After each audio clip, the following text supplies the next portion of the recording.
Nice to Hello. meet you. Oh, here he is. You. Hi. Very So nice. Good to be here. Thanks for coming on. it's Rabbi Albertsneer, right?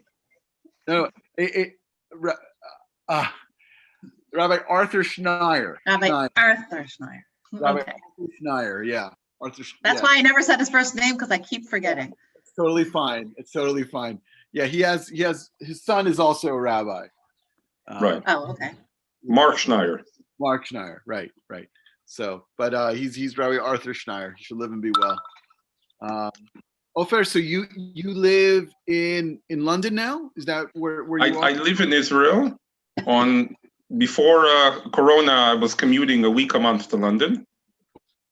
And this year I've been in Israel. We've been doing everything by Zoom. So we found solutions how to work it out. Sometime soon? I'm sorry? Will that be changed sometime soon? I mean, there's been some news about maybe creating what they call a green corridor between Israel and the UK for vaccinated people. Right. So if that works out, and also in the UK, they need to ease down a little bit. So because even if I would come to London, the people there are mostly not meeting. They're doing, even internally, the people who are there are doing most things by Zoom. But if I understand the situation's improving there, in Israel, it's improved tremendously. So if things work out and the countries can reach some sort of agreement, then hopefully I'll be back to travel. You were going back in order to do Dayanut work, or for you're also doing a PhD, I see, right?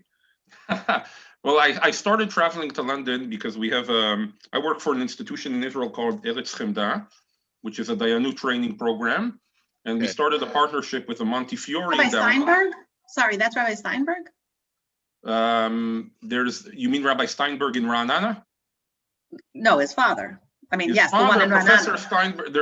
There's Professor Steinberg, very well known.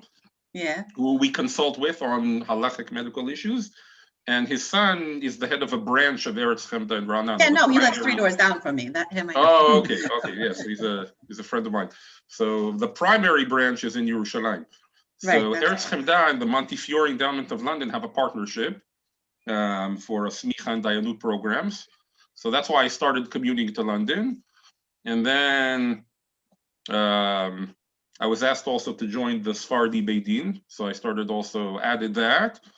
And along the way, I also wanted to do a PhD, and I had a good opportunity at UCL. So very nice. All the stars came together. What's the focus right now of the dissertation, or I don't know where you're up to, if you're at dissertation or courses? I'm up to the upgrade. I just have now I'm doing it part-time, so I need now to submit for the upgrade. Yeah, it's going well. I probably have the best supervisor in the world, I would guess. Sasha Stern. I don't know if you've heard of him, but I've heard his name. But that is a feeling I tell all my grad students, that you should only work with someone who's going to support you. And he's unbelievable, tremendously supportive.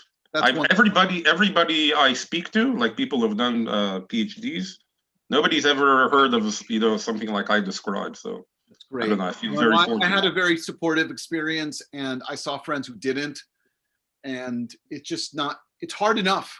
It's hard enough to do the research and the writing, and especially when you're at a different stage in life, when you have kids and you're in your family and work and other things. So you need someone who gets what you're doing. And if they don't, then then you should work with someone else who will get you, because it's life's short. In Israel, it seems that there's a culture of trying to make things difficult for people. That is true mostly, and I think I hope it's changing. I hope it's changing with. I don't know. I mean, when I was checking the options, everybody told me if you can do it in London, forget it. Do it there. Don't start up with the people here. Very nice. Yeah. Is it connected to your Dayanut work? What, the PhD? Yeah. Not at all. It's on it's on Jewish studies, but it's on the calendar, on the Jewish calendar manuscript. So going how far back? I'm working on manuscripts from the 12th, 13th, 14th century. Oh, that's fabulous. So it's the calendar that we use. Right. It's the same calendar. It's not like previous times, but it's just interesting to see how they, how they thought about it, what techniques they developed to understand it. So it's Which interesting. areas are they? What? From which area? Mostly French, Ashkenazi manuscripts, primarily European. And that's why they have a unique style of writing, which is apparently different from, Sure. the more organized type of writing that we're familiar from the Muslim world. They're a bit more messy, these Yes, they are. Yes, they writings. But yeah, it's very interesting. I'm enjoying it very much. So, and it's good to get my head into some, something else. So it is. It is. Seems like your head's in a lot of things. Like yeah. But, okay, so since we're going to have a little bit of a different type of a format today, we'll start on time. How's that? Because usually we give everybody a few minutes. So here's what we're going to do. I am going to invite all of our participants to open your cameras, to open your microphones. The idea is we're going to have a conversation. Obviously, Dayan Livnat is going to run the conversation. But you are more than welcome to please open your cameras and your microphones. So now everybody has the option to do that. Okay, and so I will welcome you as everybody comes. Just leave your microphones off until you actually want to ask something or say something, please. Okay, so welcome everyone, those who are opening their cameras and those who aren't. And thank you, Dayan Livnat, for joining us, and Professor Perellis again for participating, because this is a great partnership, I think, that we've been developing, and I hope it really continues. It's an important one, and I think we're all benefiting from it, everyone who's participating as well as us who are running them. I will let Professor Perellis talk about his. I will just let you know that if you could just keep your microphones off until you wave your hand or something, or raise your hand there, so that we don't keep hearing the reverb. And other than that, at the American Sephardi Federation Institute of Jewish Experience, we welcome you. We're happy to have you all here, and we're happy to have you part of the Global Nacao, which, as we were talking about before, we really hope next year, please God, to have live in New York. That is our goal. So everybody has to stay healthy till then, and that's where we're going to really bring together the Global Nacao, to bring together the Western Sephardi experience all together. And we're going to hear a part of it today with the Dayan, and I will allow Professor Perellis now to introduce. Thank you very much. I'm excited for this conversation and to learn from Dayan Livnat, and I want to thank Drora and the wonderful people at the American Sephardi Federation and the Institute for Jewish Experience for conceiving this and bringing it together. And really, it's been a fabulous series on the Global Nacao. In particular, I've been gaining a lot from these talks on aspects of rabbinic culture. I think that the Chachamim of the Western diaspora have a lot to teach all of the Jewish world on how to encounter and how to engage with the world, and how to bring the tradition and the Torah into play into our lives. So I'm really excited for this, and for that reason, I want to just introduce our guest. Dayan Ofer Livnat serves as a Dayan on the Sephardi Beit Din of London, a graduate of Eretz Chemda Institute of Advanced Jewish Studies in Yerushalayim. Dayan Livnat teaches in a number of programs for training rabbis and Dayanim, including the Smicha and Dayanut programs run jointly by the Montefiore Endowment of London and Eretz Chemda. A lecturer on Tanakh at the Jerusalem College as well. Dayan Livnat has previously served in an artillery unit in the IDF and is currently studying for a PhD in Jewish Studies at the University College London. And without any further ado, I want this conversation to begin, and I want to thank everyone who is here on the call and will certainly enrich the discussion. And Livnat, thank you. Hey, all right, thank you very much for that wonderful introduction, and thank you for inviting me tonight to both organizations, Drora, Professor Perellis. So we're not going to make this so much of a formal lecture. It's going to be more of a discussion. I'll try to explain what's going on in the world of Batei Din and Dayanim, and feel free to write as we go along, to write questions in the chat box or to ask, and I'll do my best to try to answer what I can. I'll just preface that I think I have a little bit of a unique perspective on this issue. I'll tell you why. So I live primarily in Israel, and my sort of home base is the Institute of Eretz Chemda, where we have a network of Batei Din for monetary disputes, where people that have monetary disputes can come and both parties agree that they can come and have their disputes settled in that way. So I have a bit of a perspective on what's going on in Israel. I also serve as a Dayan on the Sephardi Beit Din in London, to which in normal times I commute a week a month, and during the corona, even the Beit Din work has shifted primarily to Zoom, if you can imagine, but we've managed to do that. So I have a little bit of a perspective on what goes on in the UK, which is quite unique in the world. And I also teach in a Dayanut program that was mentioned, in which rabbis study from America and from Australia and from different countries in the world.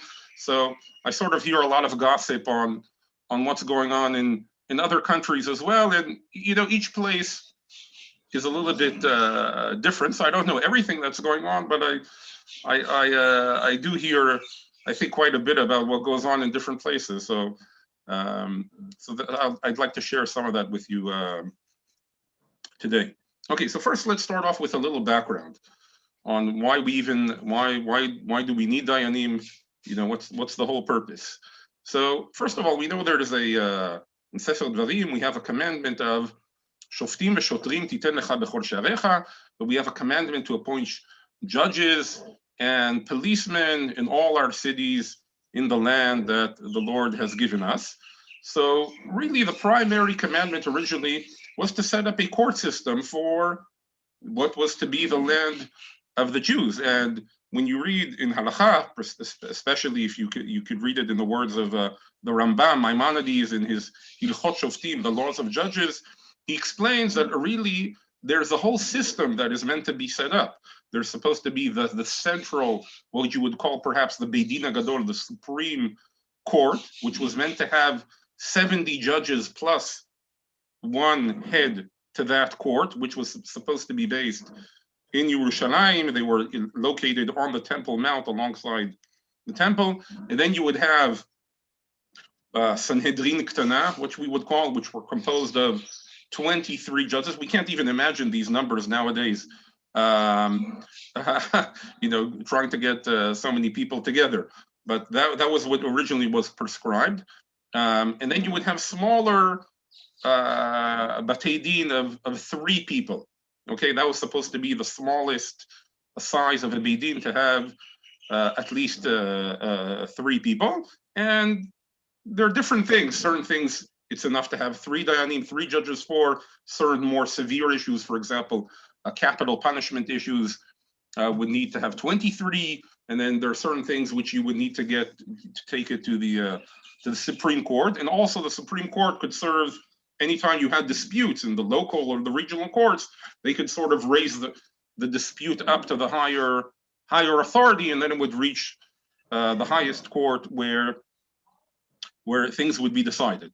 Okay, so really it was supposed to be a system, again, meant for the land of Israel, for the Jewish people in the land of Israel, composed of all these, you know, a proper structure like we can imagine also in one of our Western countries nowadays. Again, the numbers are a bit mind-boggling. You know, even the Supreme Courts nowadays will have 9, 10, 11, 12 judges, not 71. But that was what originally. There's another facet to this, is that each one of these judges was supposed to receive semicha. Okay, now we're familiar with the concept of semicha as it is nowadays, but really, which could be translated as ordination. However, the semicha that we have really nowadays, according to Jewish law, according to halakha, doesn't exist. It has no validity. Why? The original semicha was the change of ordination that passed down from Moshe Rabbeinu, from Moses onwards. We read in the Torah about how Moshe Rabbeinu ordained the first 70 Zekinim, the first 70, that was the sort of the original of the first large court.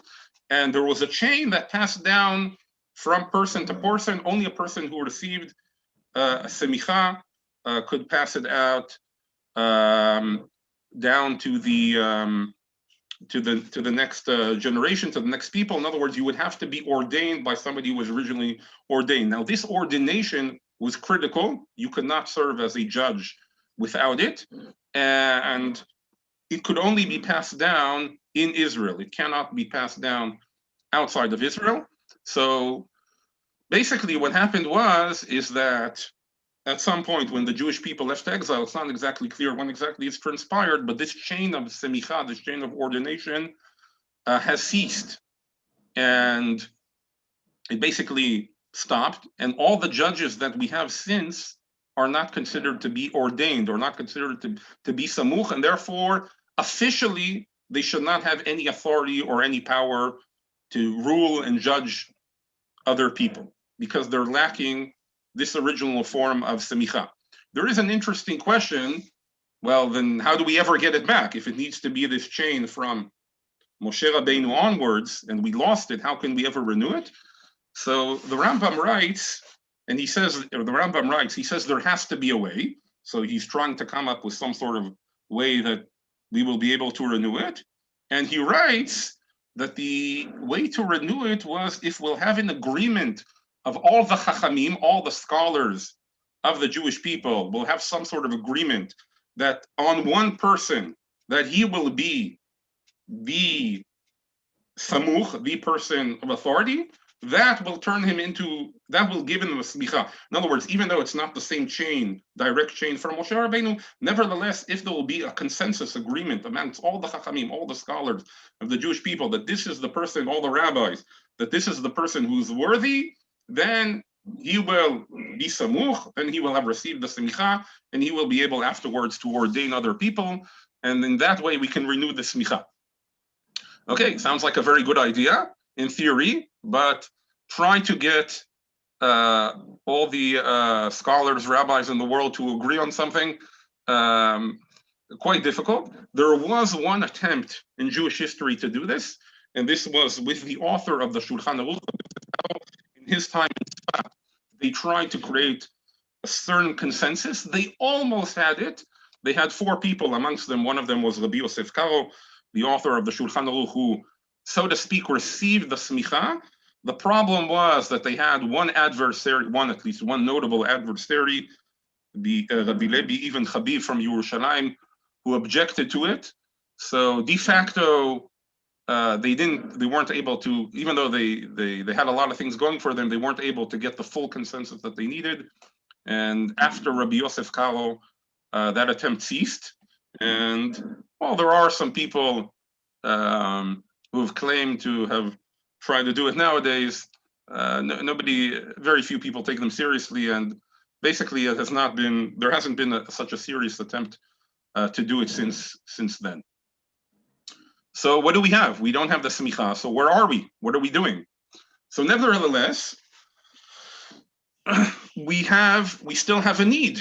And if you have a need, then there has to be a way. So even though we don't have proper semicha, we don't have proper dayanim with the full authority of the Torah, nevertheless, Jewish law allows what we would call, there's a concept for exactly, we won't get into the whole terminology of how it works, but basically any issues which are commonly needed, by a Jewish community, by Jewish people, then they are able to appoint dayanim, again, even though they don't have the official powerful semicha, which would allow them to rule on all areas on the Torah. Since we do have a need, monetary disputes, we need to do marriage, divorce, Jewish identity, conversions, a whole slew of basic issues that society needs to function.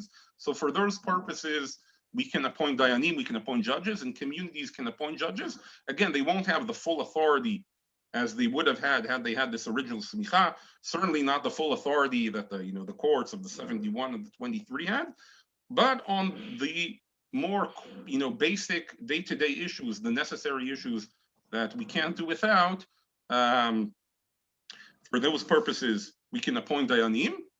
And for other purposes like criminal law, penal law, that's in the authority of the king, the state, whoever it is, the ruling power. Even according to Jewish law, they have the authority. They have the authority because it is their duty, to make sure that people live peacefully and that rights are respected. So that also is binding according to Jewish law. Again, even though it's not done by the Jewish court or anything of the sort, the state, the king, whoever it is, who's the ruling authority, has also the authority to handle all those issues. Okay, so what has happened since? So for most of history until recent times, basically Jewish communities had some sort of autonomy over their affairs in many places. And that's what they would do. They would appoint their dayanim, if it would be a city in Europe or a city in Morocco, wherever it would be. And, they had their politics and the appointings. You can read all about it. For example, if somebody's fond of the books of Shai Agnon, he has some very vivid descriptions about all the struggles and the politics in appointing rabbis in his town where he grew up. And there are many accounts of this, but they would appoint their Rav, their Av Beidin, their Dayan, whatever it is, they had various positions. And it would be very clear, they were in charge of the community affairs and they were the authority on anything that happened in the community. If you had a monetary dispute, they were the authority. If it was issues of kashrut, they were the authority. If you had to get a divorce and you needed to give a get, they were the authority. Conversions perhaps weren't so common in a lot of places, but theoretically they could be the ones to do it. And it was their jurisdiction. When did you have problems? Sometimes you would have problems when a case wasn't based in one place. It somehow crossed borders, so to speak, from city to city. Then things could get very complicated. I'll just tell you the story of one very famous case. In Jewish history, there were what we call a few famous gitin. A get, again, is the document, the bill of divorce that a husband gives to the wife to divorce her. So we have a few famous gitin which caused tremendous disputes and caused tremendous uproars in the Jewish world. One of them had to do a little bit with the question of jurisdiction. This is the story of the get mikliva. Okay, it's one of the most famous gitin in Jewish history. Basically, what happened there, I'll just tell it to try to make a long story short. Basically, what happened there, a couple got married in Germany. And the husband, after the marriage, became depressed, started behaving bad, became very paranoid. It wasn't clear what was going on him. They tried to send the couple on some sort of vacation, on some sort of honeymoon, to try to get them to work things out. Wasn't successful. The husband was still depressed. He was paranoid. So they decided, okay, let's divorce.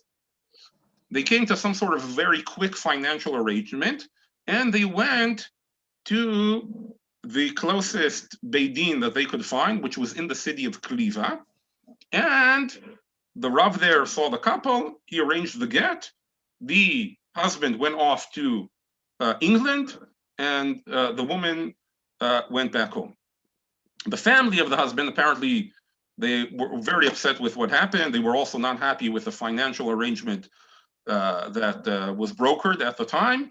And they claimed that the get was not valid because the husband was not mentally capable to give a get. He wasn't, he was behaving strangely, he was paranoid, and they felt that he wasn't mentally sound. Now, they approached the Beidin, which was nearest to their hometown. I believe they were from Mannheim. They approached the Beidin in Frankfurt to appeal the case, to claim that, this get was not valid.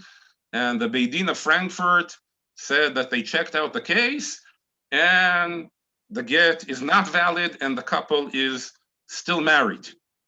The Dayan from Kliva was very upset with this, and he published a counter argument. He said, I checked the husband, I was there, he was mentally sound, the get is fine, the couple are divorced. And from there, a huge dispute erupted. All the most famous authorities of that generation weighed in on this case. there are books and articles discussing this whole situation, whether the get was a valid get or not. Part of the argument was on jurisdiction, because the Beit Din from Frankfurt, for some reason, insisted that they had jurisdiction on this issue, and nobody was allowed to disagree with their ruling. Nobody was allowed to counter their ruling on this get, and they were very upset at all the authorities that ruled against them. And at the end of the day, sort of the wide consensus was that in the world was that the get was a kosher get, and as a result, the Frankfurt community passed a law that any rabbi who had written in favor of this get from Kliva could never be appointed to serve as a rabbi in Frankfurt. And the one they were most upset with, which was Rav Yechezkel Landau, the Noda B'Yehuda, who was the most firm in his, had written in favor of the get, that none of his descendants could ever serve as a rabbi in the city of Frankfurt am Main. Okay, but you can see how volatile these questions of jurisdiction can become. I have an uncle who's a direct descendant of Rav Yechezkel Landau. His name is also Yechezkel Landau. I told him, look, you can't be appointed to Frankfurt, but okay, he's a surgeon. I don't think he had any plans to serve as a rabbi there, regardless. And the community of Frankfurt is anyway nowadays not what it was in days past. So that's an interesting question of jurisdiction. But again, in most cases, if it was all internal within the community, things worked out. Okay. What happens nowadays? Nowadays, it depends where. Okay. And the world today is very global. People move around a lot. People can easily, at least before the last pandemic, you could be in the morning here, many days. In the morning, I was in Israel. By afternoon, evening, I would be in London. A few days later, maybe hop over to New York. So and people move around quite a bit, and sometimes these questions of jurisdiction and can get a little bit interesting. Okay, so first I'll try to describe how the work of Dayanim is sort of set up in the world today, and then I'll try to raise a few dilemmas on this. So let me start perhaps describing situation in Israel. So in Israel, it's interesting. Israel, I don't know if the crowd here is mostly from America, seems to be North America, at least from what I can see quite a bit. So in America, we know we have separation of church and state. Israel does not have separation of church and state at all. So for example, there are several areas of law in Israel which are determined by religious law. For example, marriage and divorce. There is no civil marriage in Israel, at least not officially. They have created a little bit of workarounds, but officially there is no civil marriage in Israel. There's only religious marriage in Israel. It means that if you're Jewish, you can only marry under Jewish law. If you're Christian, you can marry only under Christian law, Muslim only under Muslim law. And if you belong to some sort of religious sect which doesn't have any representation, then you're in a bit of a bind or as to how to get married. Okay? And therefore, there are state-appointed courts to deal with these issues. So you have state-appointed rabbinical courts, Dayanim, which are appointed by the state. They receive salaries from the state, and they have authority like judges on these matters. Again, they don't have authority on everything, but they have authority on these matters which have to do with personal status. So they can handle Jewish identity, they can handle, marriage if there's some sort of question on marriage, who's eligible to marry or not, and they handle divorce. They handle primarily the act of divorce itself, which is the get, the issuing of the get. That only they're the only ones that, according to Israeli law, are able to administer a giving of the get. They also have the power to decide issues of the financial settlement between the couples and also custody of children, but they don't have sole authority of that. There are also family courts in Israel. And the question of whether you go to a family court or to a rabbinical court is determined by who files first. So if somebody files first at the rabbinical court, that's where it will be decided. If somebody will file first at the family court, then that's where the case will be handled. Obviously, best not to just to settle it yourself. The people should settle themselves without trying to fight in the courts, because generally that only works out well for the lawyers, not so much for the couples themselves. But unfortunately, that's what happens. They also have authority to deal with inheritance if there's consent from both sides. So that's what the official rabbinical courts of the State of Israel. So like I said, they handle conversions, Jewish identity, marriage, divorce, and inheritance in some cases if both sides agree. Any issues of monetary disputes, then they don't have state power over monetary disputes.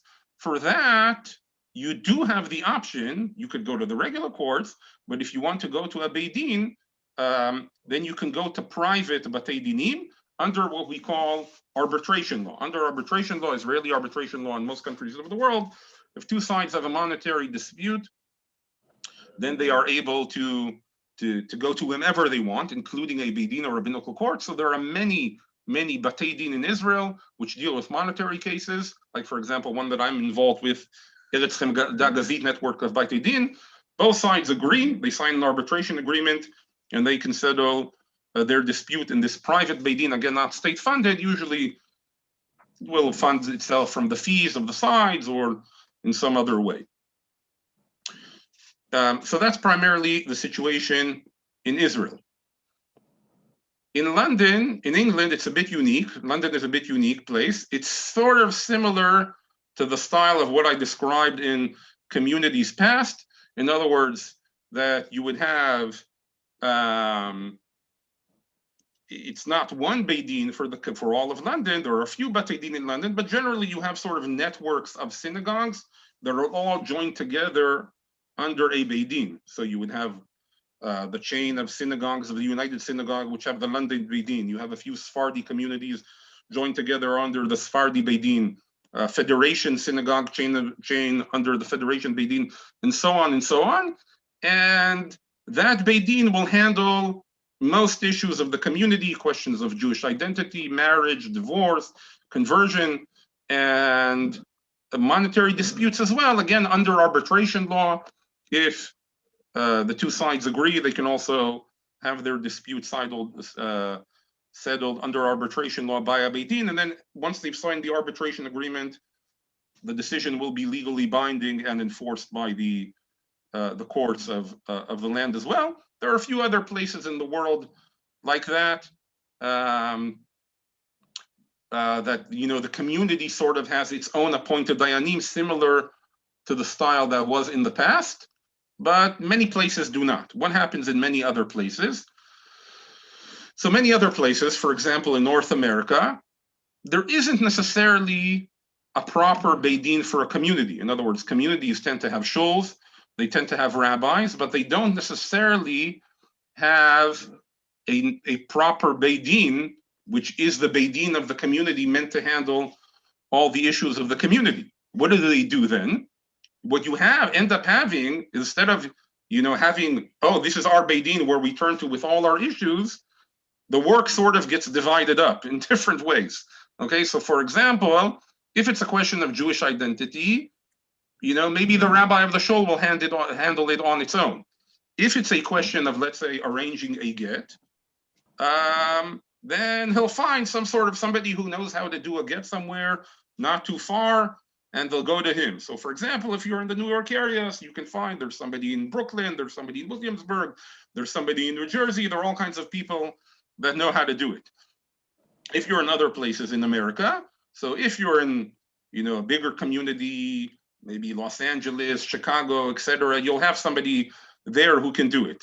If you don't, then you'll need to come up with some sort of solution. So either you'll need to commute to somewhere where there is somebody who knows how to do it, or perhaps you can bring somebody in to where you are to arrange the get. There are certain very famously known Dayanim in America that know how to do gitin, and they travel around quite a bit from place to place to arrange all the gitin necessary around. And in some very extreme situations, there is even a way to arrange a get remotely, either through video conference, phone call, written communications. There are even solutions for that as well. If there's absolutely no option of either a Dayan commuting to you or you commuting to a Dayan, there are ways to even handle a get somewhat remotely, at least some stage of the get it is possible. And conversions as well, so it's not so clear who you're supposed to turn to. And there are different networks of conversion. And again, so you could go here, you could go to there, and you sort of have to figure out, where is the best place for it to be handled. So it's a bit not so formalized and not so clear, and sort of the work ends up getting divided up somehow by different people who try to do different things and offer different services on issues. And monetary disputes as well. Again, it's all about who the two sides agree to, but there isn't necessarily, in a lot of places, there isn't necessarily a proper Beit Din that comes along and says, yes, we do monetary cases. It's a lot of times it's more ad hoc. Okay, let's get him, and let's get him, and let's get him, and we'll get, convene 3 people together to try to handle the monetary disputes. Okay, so that's a bit of a description about what's currently going on in the world. Okay, now I'll try to speak about now briefly in the few minutes we have left before we'll open up to questions and answers, to questions. And that is, what are sort of some of the dilemmas that arise? And I'll try to address 3 areas. The first one I think is the easiest one, monetary disputes. And then we'll get into the more problematic ones of gitin, divorce, and conversions, and a little bit of some of the dilemmas that we have regarding them. So monetary disputes. What's important to take into account regarding monetary disputes? Again, I'm speaking from the perspective of somebody's asking here if the Beit Din address contested wills. So generally, yes, that's something the Beit Din could address. Again, in Israel, the Beit Din has state authority to handle that if there is consent from both sides. In other places in the world, you would have to check under arbitration law whether you can arbitrate a contested will. Okay, it's a good question because it sort of leads me to the point I want to make. If one of the most important things, if you're dealing with monetary disputes as a Beit Din, as a Dayanim, is that you want your decision to be enforceable. Why? Because let's say people come to you with a dispute. You can spend all the time working out who's correct, who's not correct, giving a ruling. You'll write up a nice psak din, a nice ruling explaining all the reason why you've decided something. If you don't have the authority to enforce it, a good chance will be that you've wasted time. Why? Because at the end of the day, somebody has to pay, right? That's what it's all about. If you're settling a monetary dispute, ultimately the question is who has to pay who, how much? That needs to be enforced. That's the ultimate bottom line. That's the goal of it. If you don't have the authority to enforce your decisions and you're just going to base yourself on the goodwill of the litigants, it's not going to end up well, because I'll just let you in on a little secret. People don't usually come out happy out of a Beit Din. Why not? The person who lost the case is certainly not happy. The person who won the case is also usually unhappy because they didn't receive everything that they thought they should receive. The Dayanim usually also aren't happy. Why? Because you have 3 Dayanim. They don't necessarily agree with each other on everything, and their ruling is sort of a mixture of all 3 of their opinions. So they're also probably unhappy. So people generally are not coming out happy out of a Beit Din, but that's okay. That's a good sign. If somebody's coming out too happy, that should raise some alarms. If people come out unhappy, then that's the way it's supposed to be. So people aren't out of their just goodwill necessarily going to obey the order of a Beit Din. So you need to make sure it's enforceable. The way to make sure that it's enforceable, again, if you're not in a community that you have authority over and you're able to force the members of the community to abide by your rulings, then you have to rely on the legal law in the land. And the legal law in most places does give you that authority, provided that you followed arbitration law. Again, most countries have an arbitration law, which says that if two sides agree to have, they don't have to go to courts. If they agree on somebody that will arbitrate between them, then that ruling will be enforceable. However, what the Dayanim do need to check out is two main things. Wherever they're doing it, whether it's in Israel, America, UK, etc., other places, anywhere that there's an arbitration law that enables them. A, is this dispute arbitratable?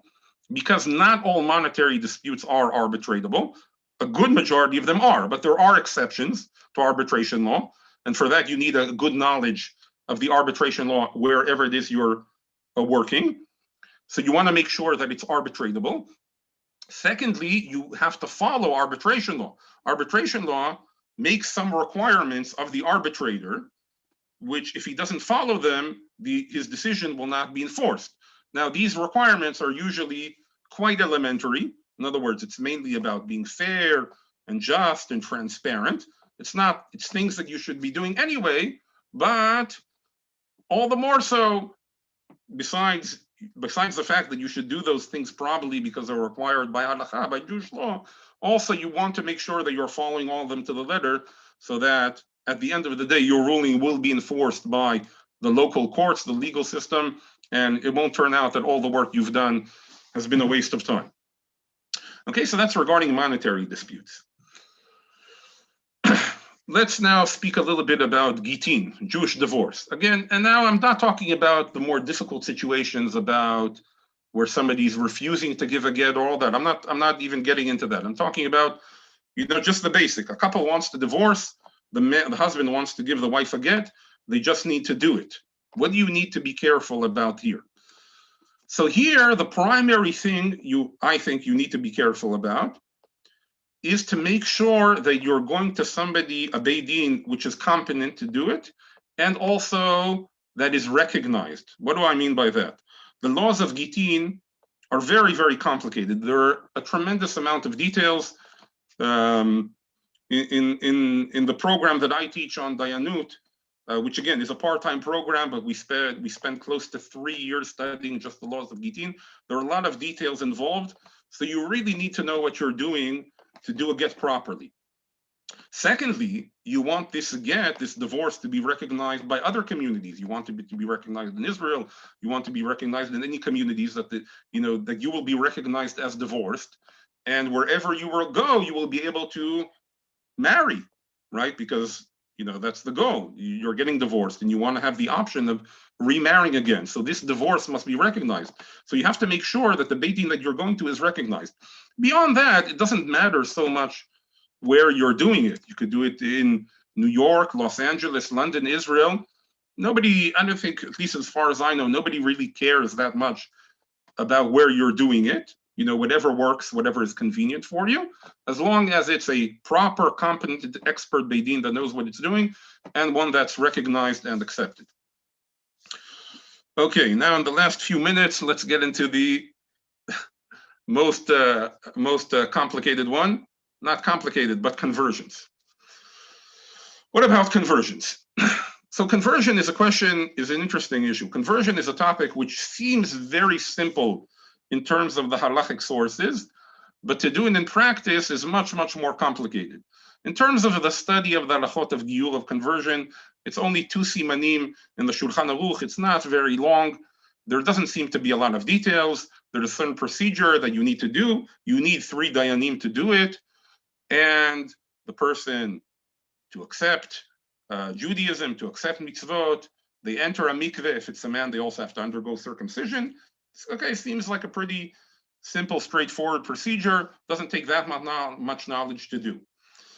Where's the difficult part? The difficult part in it is that generally we understand the conversion process as somebody who's joining the Jewish people. He's joining the Jewish community. it cannot be that it's just like, oh, I've converted today, and then bam, that's over. I didn't do anything yesterday. I'm not doing anything tomorrow. We view it as something, much more serious, and that the commitment when somebody's conversion is a serious commitment, and that he's actually joining the Jewish community. Therefore, even though the procedure itself seems to be very simple and straightforward, not that complicated, it involves a long process of both before and after. Before, it involves process, practically speaking. What I'm saying, what goes on in the world involves a process of study, of practicing observance, because you have to know what you're getting into, and also integration into a Jewish community.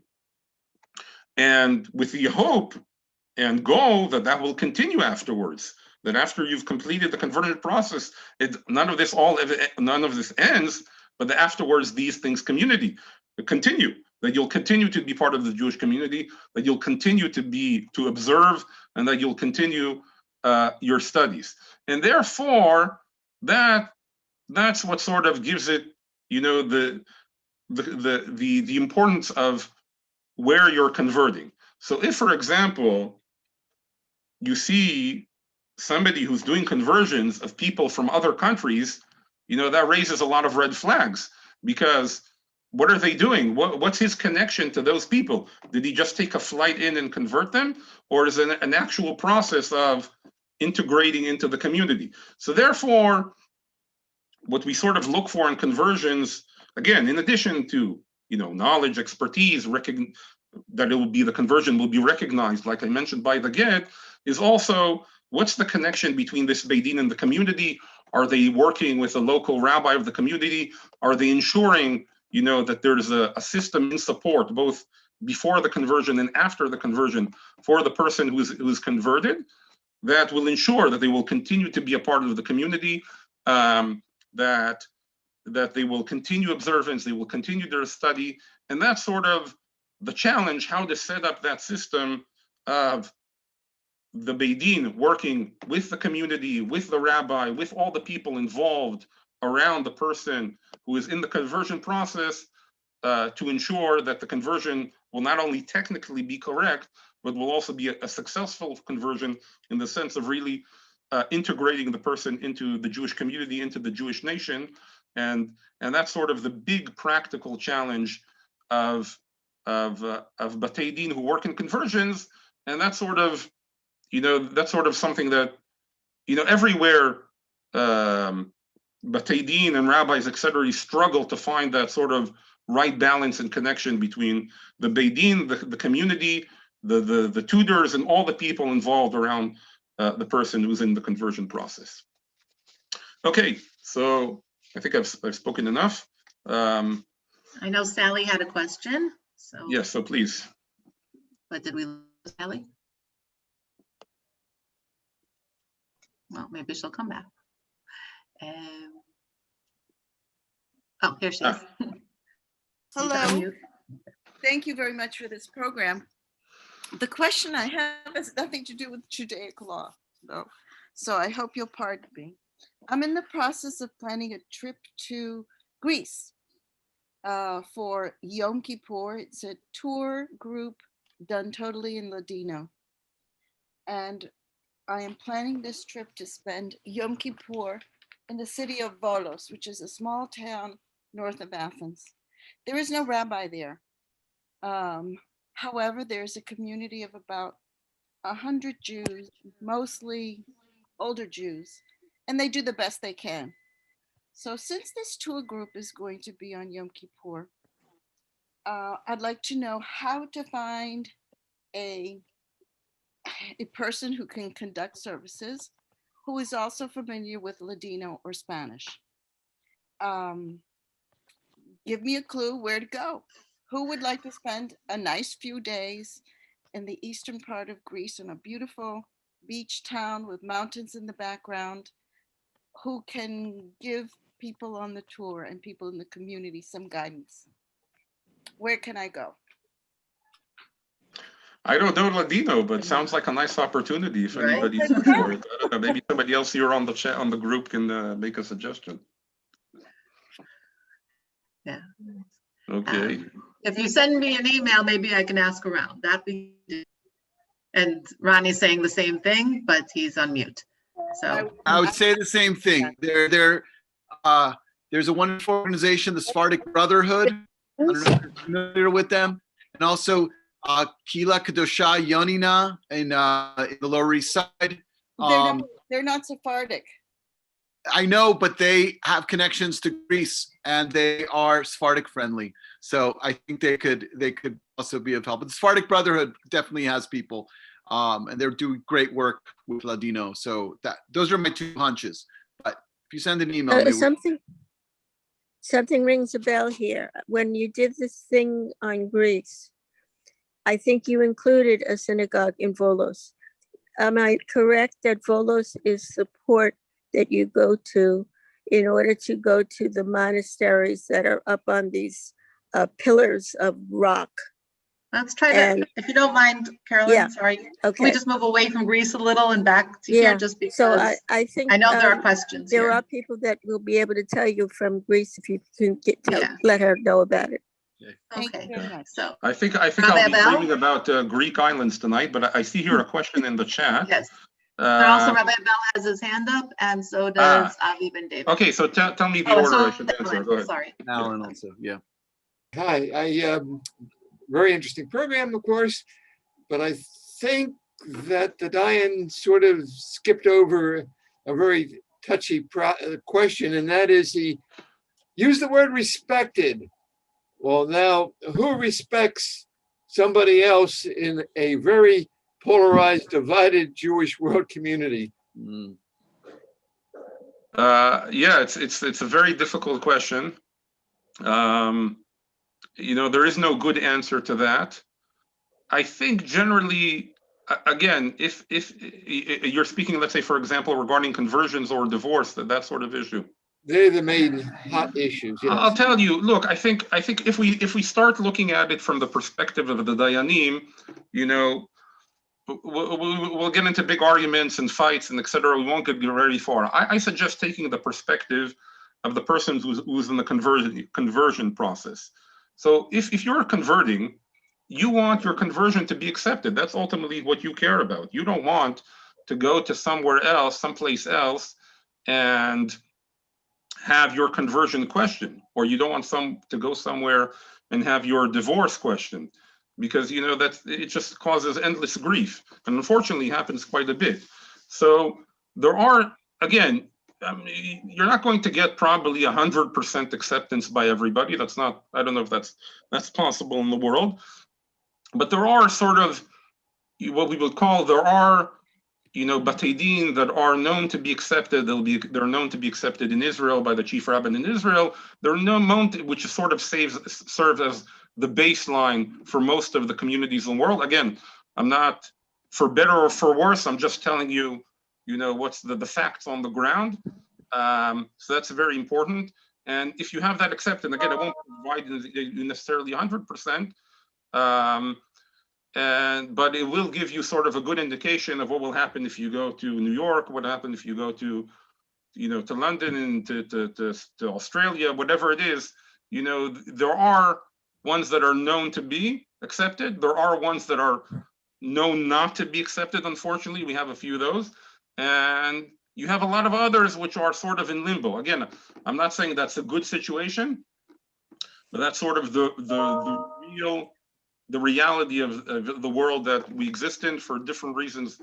We could go on at length why that's so, but that's, so if I was, let's say, if a person was asking me, where should I go to convert? That's one of the things I would tell them, check this out. And there are ways to check it out.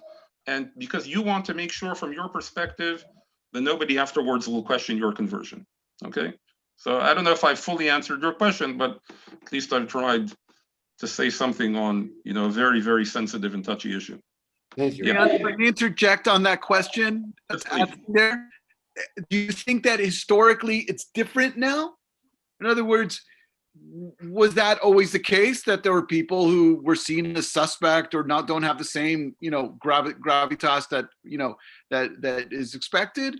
Is there something about our present moment that makes this more heightened?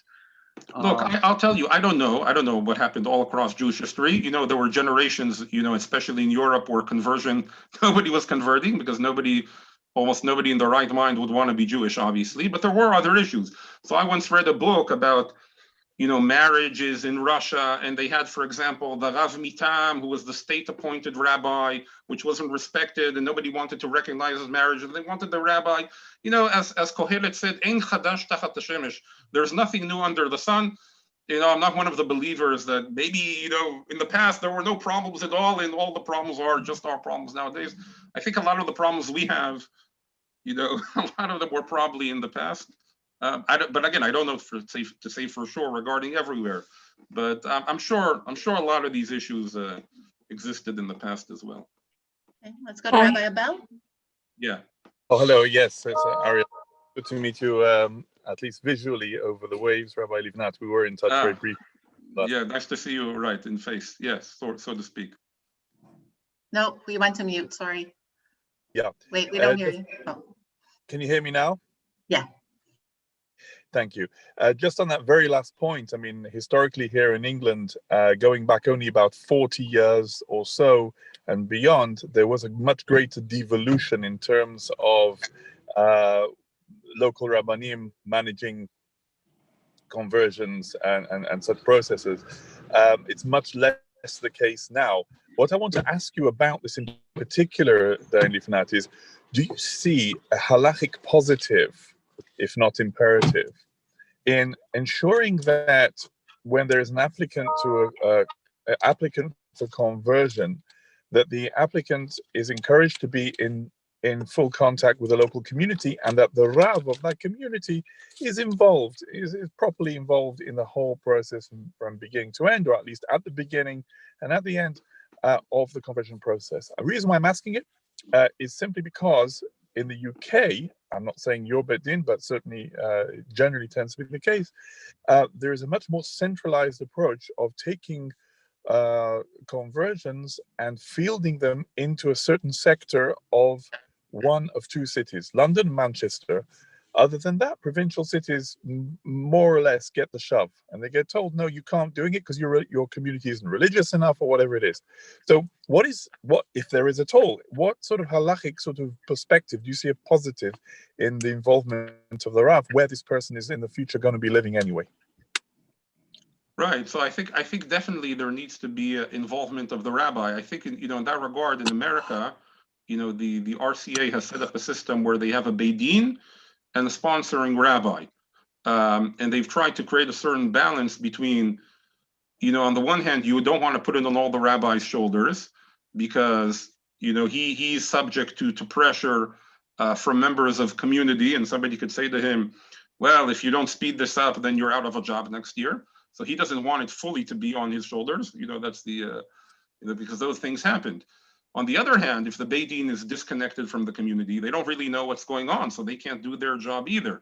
So you do need a connection between the rabbi on the one hand and the Beit Din on the other. And I think that's that's a way forward. Again, most Beit Din will require a certain level of observance, of the community that the person is joining, because they do want to ensure observance. Because then, let's say you could teach a person this is what you should do, but then he says, well, nobody else is doing that, so why should I do that? There are 200 people in the community and only one person is doing that. So even if you tell them, he thinks you're joking, he doesn't believe you. So they'll require, that the community will also be strong. But certainly there does need to be cooperation between the rabbi of the community, families in the community, and the Beit Din. That's certainly a positive thing to develop, I think. Thank you very much. Avi, you had a question? Yes. Dayan Ofer, you made no mention of reform or conservative movements. And my question is, do they have Dayanim within those movements? And if so, obviously they don't get much recognition, but do at least try to have that kind of system of Dayanim. Again, I don't know exactly. From what I did once meet a person who was arranged Gitin for the conservative movement, We know there are certainly rabbis in the Reform and conservative movement that will do conversions.